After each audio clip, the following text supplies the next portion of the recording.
I got started making the video and looked like it cut out, so gonna have to try this again. As you can probably hear, I'm not feeling well. I don't know if it's COVID or the flu or the cold or whatever it is, but I'm gonna sound more nasally than I already do, which is saying something. But anyways, welcome to Odd One Out. It is April 30th, 2026. Beautiful day today. It's like 65 degrees was what the temperature was. Me, my wife, and my daughter went to the park and enjoyed it. Had some delicious Mexican food afterwards. Doesn't get much better other than being sick, but hey, not really that big of a deal.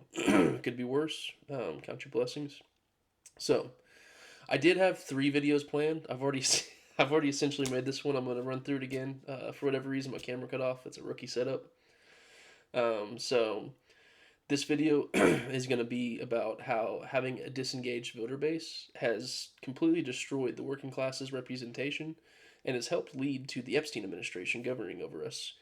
These are all things that are preventable on our part. We are in a democracy, and at least until the midterms and we have some craziness, we still are in a democracy. Um, it's we elect our leaders, and it's up to the informed voter base. I mean, Donald Trump went on the campaign trail and talked about Arnold Palmer's cock and Kamala Harris getting beat up by Mike Tyson in a boxing ring. And that was on the campaign trail, among many, many, many other things. The guy tried to tell you that he was as unqualified as it gets, and that he was not fit for office as it gets. And I think a big reason why he got elected is because the people already had their mind made up. We talk about TDS. There should be a DDS, Democrat derangement syndrome. It's just anti-democrat. People had their minds made up. My team versus your team. And I get that can be a both sides issue. I think that it is far more skewed with MAGA. I think it is entirely identity politics centric. But regardless, having an informed voter base can solve all of our problems. Education, in general, solves a lot of things, and that includes a voter base, electing qualified, fit leaders. So I'm going to jump back into this, scroll back up to where it was in the beginning. So, the strongest frame for this video is simple. Apathy is not neutrality. When millions of the lower income people tune out, the electorate skews richer, donor money gets louder, and policy gets written for people who can afford permanent access. Basically, what that means, and you're about to see it soon, is that for whatever reason, those who are paycheck to paycheck and have to work harder and, you would think be the ones that might be more influenced to go vote. I want to get, I'm motivated to go vote. Let's get out there. I want a change in my life. I'm tired of breaking my back. They're actually far less likely to vote than somebody who's, doing much better than them, which I found interesting. So, even in a high turnout presidential year, 36% of eligible Americans did not vote in 2024. It's over a third. In the 2022 midterms, 54% stayed home. That's not a healthy democracy. That is a governing class making decisions while half the country is checked out.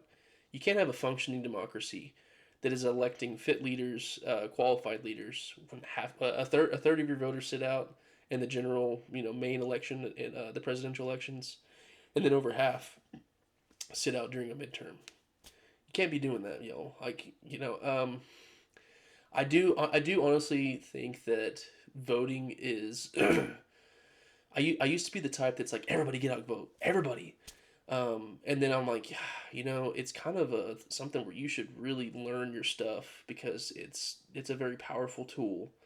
But it can be both things. It can be everybody get out to go vote, and also understand it is a very powerful tool.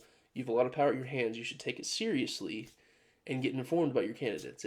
I believe that it's your civic duty. It's your civic duty to go out and vote and make sure that you're informed on who the candidates are and are actually keeping up with the election, keeping up with the campaigns, keeping up with who the candidates are, and not just voting down ballot and saying, "Oh, I'm a conservative, I'm a Christian, so this is how I vote all the time," or vote blue no matter who, a yellow dog Democrat, all that stuff. You really should vote for whoever's the best candidate. It goes without saying.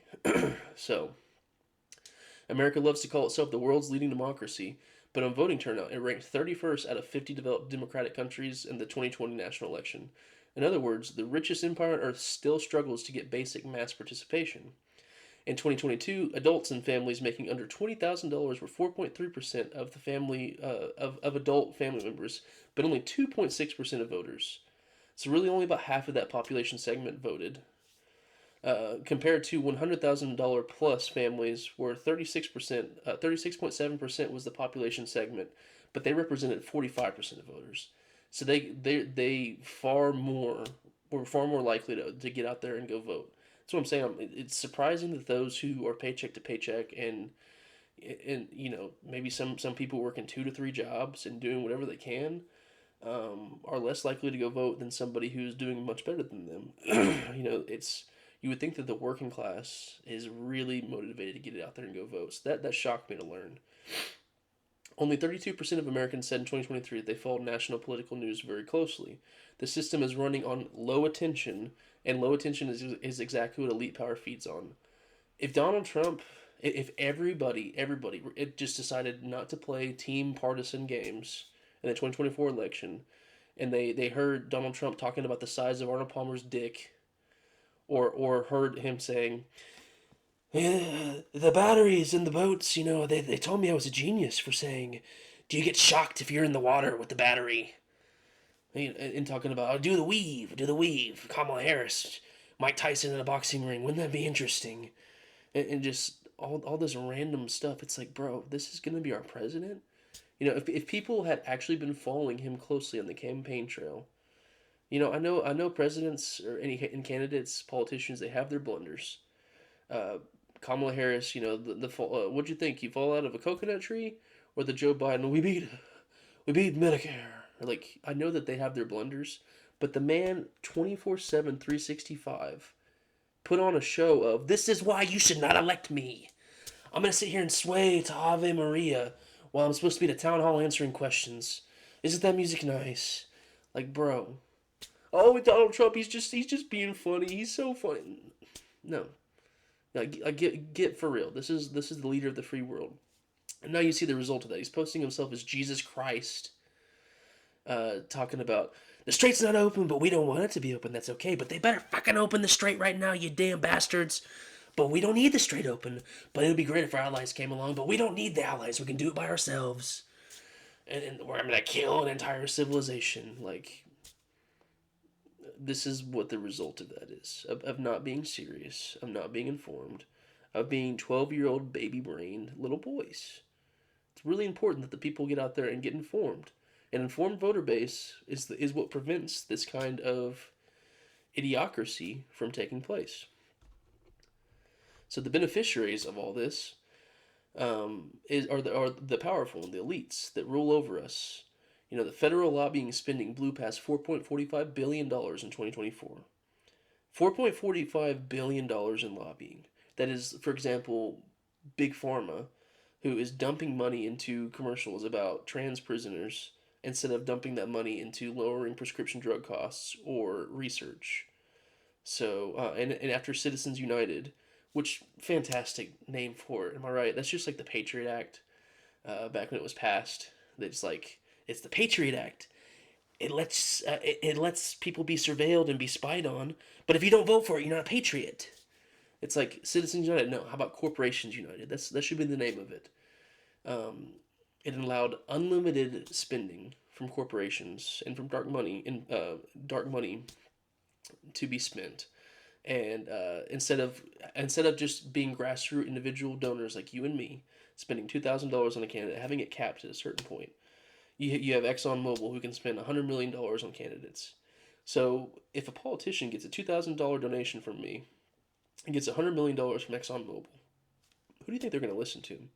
Or take $100,000 of me, giving $2,000 each. Geez, I'm trying to do math on the fly here. What is that? $200 million. Not the greatest example there because that is more than 100 million, but it took 200,000 of me, or 100,000 of me to equal just or Elon Musk spending what $275 million. So even an example I just gave, if 200,000 people gave $2,000 each, and then you have Elon Musk who gave $275 million, who is going to get listened to? The single individual, or in this case, a bunch of corporations that can donate unlimited swaths of money to be able to buy politicians, buy their policies, get whatever they want passed, and screw over the working class. It's all about the Epstein class. So, 1.9 billion of that spending of that the 1.9 billion of the 4.45 billion was in dark money spending. This is where it can't be traced back to who gave it, can't be traced back to why they gave it. It's all just it's a joke.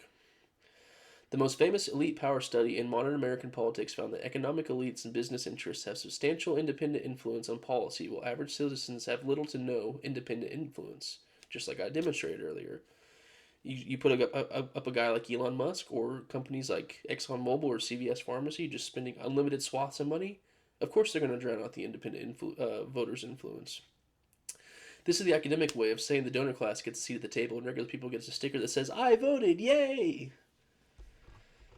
And so the the outcome of this, when you continually have it steadily favoring the corporations instead of the working class, is that since 1979, net productivity has risen 90.2%, which is astounding. But the typical worker pay has only risen 33%, so a third of that. If the pay had kept up with production, which you would think it should, the typical worker would be making $16.40 more per hour today. Imagine what difference that would make in people's lives. Maybe we'd stop being paycheck to paycheck. Maybe people could actually afford houses. The economy got richer. Your boss got richer. You didn't. This is the most wealthy country in the world, in history. And you see the elites just getting richer and richer and richer. And that since 1979 that's not just some random year. By the turn of that is when Reaganomics was implemented. And, the right wing loves to claim Reagan as perhaps the greatest president of all time next to their daddy, Trump. I'm here to tell you, Reagan destroyed the working class. And whether he meant well, maybe he thought it was actually going to work, the reality is that Reaganomics have absolutely obliterated the working class and have exacerbated all of our problems today. So, it ended up being, oh, well, maybe if we drop taxes on the wealthy, if we drop taxes on the corporations, well, then they'll start paying their people more. No. They're just going to buy a second, third, and fourth, and fifth yacht. They're going to buy a second, third, and fourth, and fifth home. Shout out to my goat, Zoran Mamdani, for putting on second-owned, vacation houses in New York City worth multi-millions, putting a tax on that. So he's doing a lot of great things up there for the working class. And if that offends you in the Epstein class, get offended. America spends more on healthcare than peer nations and still ranked last overall in the Commonwealth Fund's 2024 comparison of major health systems. Workers paid $6,296 on average each year for healthcare. So $6,200. What's the average American working salary? Like $50K pre-tax, and have $6,296 of that go out on healthcare spending? It's outrageous. In the richest country in the world, healthcare should be, in the richest country in the world, a basic human right. But instead, it's a way to make money. It's a way to make profits. Majorities want basic investment in the real economy. 62% want more federal spending for highways, roads, and bridges. Yet the National Infrastructure Report card still sat at a C- in 2021. And now the Epstein administration is saying, we can't fund healthcare, we can't fund daycare, we're fighting too many wars, we need a $1.5 trillion budget to the military, who hasn't even passed, 8 audits in a row they failed with the Pentagon? So it's all a joke. $1.5 trillion. And you're telling us that you can't fund healthcare and daycare, but you can blow up little girls in a foreign country that didn't even attack us. Okay. So, it's all about keeping distracted, too. On TikTok, 95% of users say they use it because it is entertaining, while only 36% say politics is a reason they use it. At the same time, 52% of Americans say they are worn out by the news, and 60% say they have reduced how much news they consume. And look, hey, I get it. Not everybody's going to be like me, who's wired for this full time. I understand that.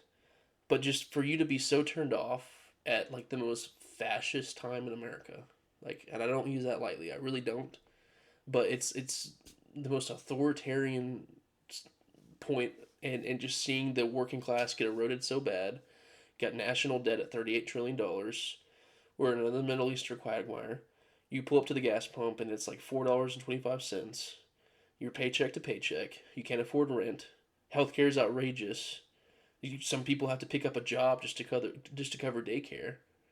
Like, do I need to keep on going? Like, how? I understand. Not everybody's wired for politics the way that I am.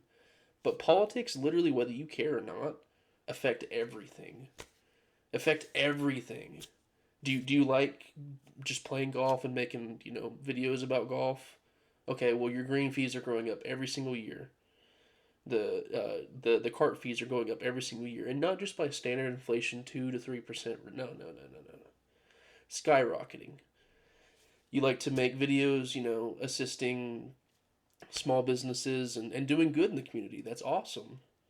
Well, you're going to notice that the small businesses are really starting to hurt, and you're gonna notice, oh, I've got a couple gigs today, and I gotta be getting around town, but I'm spending 50% more on gas. Like, what's that about? I got kids, and my grocery bill is jumping. What is it, 8% now? Food inflation's up 8%. It's like, whether you care or not, politics affect you. Politics affect everything. So, and just choosing to disengage from it lets the elite win. Because whenever we don't care, whenever we're not plugged into politics, is when they get away with it, whatever they want. An educated voter base that votes these kind of politicians out and does not instead reward those who don't take corporate interest money, that's when we lose. That's when the working class loses. The social damage is real too. 56% of Americans say they have stopped talking to someone about political or election news because of something that a person said. A population that is exhausted, atomized, rage baited, and fighting each other rather than realizing that it's the billionaires and the elites that are controlling us. It's an easier population to control. Elite impunity is not some abstract theory. Just let's look at Jeffrey Epstein. A Justice Department review found that federal prosecutors resolved the case with a non-prosecution agreement that ended the federal investigation, let him plead to 2 state felony charges instead. And there were also, I think, 10 co-conspirators. All of them got redacted in the files for the longest time. I think we only know 6 of them now. 4 of them are still redacted. It's a 2-tier justice system, and it's so much more than just the justice system. It's also, you got some buddies at a bank. Okay, let me get you a little bit more favorable mortgage and make sure you get approved on this application. Oh, you got some buddies up in the university for okay, let me get your daughter and let me get your son in. You just give a little donation. We'll name a hall after you. By the end of 2024, the top 1% held 31% of household wealth, while the bottom 50% held 2.5%. The wealth disparity is so comical. You can't even try to envision it. Like, Elon Musk has more money than half of America. Think about that for a second. Elon Musk has more money than multiple states combined. And it's just what are we doing? How are we not regulating wealth? And it's not, I'm not saying he didn't earn his money. But whenever billionaires pay, on average, this is according to ProPublica, between 3 to 8% of their income goes to taxes, while the working class pays 20% of their income to taxes, what are we doing? They should be paying at least 20%, if not more. So, the Treasury estimated that the top 1% were responsible for about $163 billion in unpaid taxes in just 1 year. And while the IRS has said that the audit rate for multimillionaires fell nearly half from 2010 to 2019, and large partnership audit rates sank to 0.1%. That's outrageous. The message from the system is clear: the audits and taxation are for the working class, loopholes for the rich. You want to have all your money shored in offshore tax-free accounts? Gotcha. You want your income to be in the form of stock, which is unrealized capital gains, don't get taxed until you sell them. And you want to take that stock to a bank and get a loan for 6%, take out hundreds of millions of dollars, pay 6%, and that's your tax rate. Yeah, good. We got you. We need to close these loopholes. We need to start taxing unrealized capital gains for, Kamala Harris. One of her policies was taxing unrealized capital gains worth $100 million or more. So for the mega wealthy, that's a great policy. So we have to get around to doing stuff like that. And the same pattern of the of the majority not being represented shows up in legislation too. The 2017 tax laws, Donald Trump's first huge tax cuts, which were extended with the big beautiful bill, they were underwater with the public soon after passage. They only had a 37% approval rate. and yet they got extended again, almost as if they, half of America wanted corporations and the wealthy to get tax cuts. It's like, no, no, they don't. But that's what happens because we're not informed. We get up and we don't punish the politicians that take corporate interests, that don't listen to the grassroots voter. We just do my team versus your team, and it just so happens one of the teams right now is literally just so like both sides are filled with establishment just gunk, just rubbish. I'll tell you this though, I don't know how else to tell you other than just open up your freaking eyes that there are some on the left that were like the Bernie Sanders, the AOCs, the Ilhan Omars. I hope Abdul Al Sayed wins his election. I hope Graham Plattner wins his election. I hope James Talarico wins his election. There are leftists that are like, no, absolutely not. I'm not taking any corporate money. I don't. No, I'm taking grassroots individual money for people like you and me. That's it. Not taking money from big pharma. Not taking money from big oil. Screw all them. I listen to you, not them. Literally 99% of the right. CVS money, give me money. CVS Pharmacy, excuse me, give me money. Exxon Mobil, yeah, my money. Elon Musk, fill my pockets, bruh. Like, it's not close, okay? And when you have it so that the politicians don't get punished for not listening to the voter, and that's just my team versus your team, yeah, like, we're gonna stay stuck. You have to get informed. You have to get plugged in. You have to care. You have to want to make a difference. I got a daughter. That's part of why I'm so political, and also because I'm sitting here like this guy's sitting here talking about Arnold Palmer's cock, and he's gonna win the election. What is wrong with us? Like, people really just don't care. They just think it's a game. Like, people have to get informed. They have to show it up. They have to get out there and vote. Get informed, get out there and go vote. So you put the data together, and the loop is obvious. Lower income people are underrepresented at the polls. Affluent voters show up more, which is interesting, I think. Donor cash fills the vacuum, and policy gets less responsive to ordinary people and more responsive to the wealthy. The people look at the wreckage and they're like, politics don't matter. This is all fake. And it's just a vicious cycle. It just keeps on just perpetuating itself. The answer is not to be a good citizen. The answer is self-defense. 80% of Americans say voters have a responsibility to be informed, and 88% say at least sometimes they at least sometimes learn something new when they discuss the news with others. Information is leverage, and refusing to use it just hands the Epstein class a monopoly on power. We have to be informed. We have to give a damn. We have to get out there. We have to go vote. We have to punish the people that do not represent our own interests. Like I said, I was going to have 2 other videos I was going to put out today. I had pretty much already done this one. I kind of liked my first take better than this one. I didn't really have the steam in me. I feel like I said some witty things in the first one, and this one was a little bit more whatever. But hey, I think all the information, honestly, I know I'm biased towards my own content, but I think the information out there is helpful. I hope at least you find the same. Apologize again for sounding so sick. I'm going to push away those couple other videos for another day. So, appreciate you tuning in. Please stay informed. And if you've listened to this whole video, which, I'm a startup channel and I'm just being real, is either 0 people or just a handful, I appreciate you. So, thank you. Make sure you get out there. Go vote. Don't go vote for your team. Don't do the vote blue no matter who. Don't do I'll vote a yellow dog over I'll vote a yellow dog over any single Republican. Don't do the whole vote red till you're dead. Don't do that crap. Don't vote down ballot. Don't do any of that crap. There are good. I'm a hardcore leftist, man. I love Thomas Massey. Here in Oklahoma, in my district, I love Kelly Walsh. There are good people that you can listen to, even if you're biased towards another side. It's all anti-establishment. It's the worker class versus the Epstein class. Which one do you want to feed? Get out there, go vote. Be informed on who your candidates are. Don't give up hope. If you're like me, you can sometimes kind of crash out, as you can see in my videos, but I do this because I'm not giving up. I want to keep fighting. I live in like the reddest state imaginable, and I'm not just gonna let it be like this. I'm passionate. Now I'm just kind of rambling. Whatever, man. Appreciate you tuning in. Thank you so much. Audible out.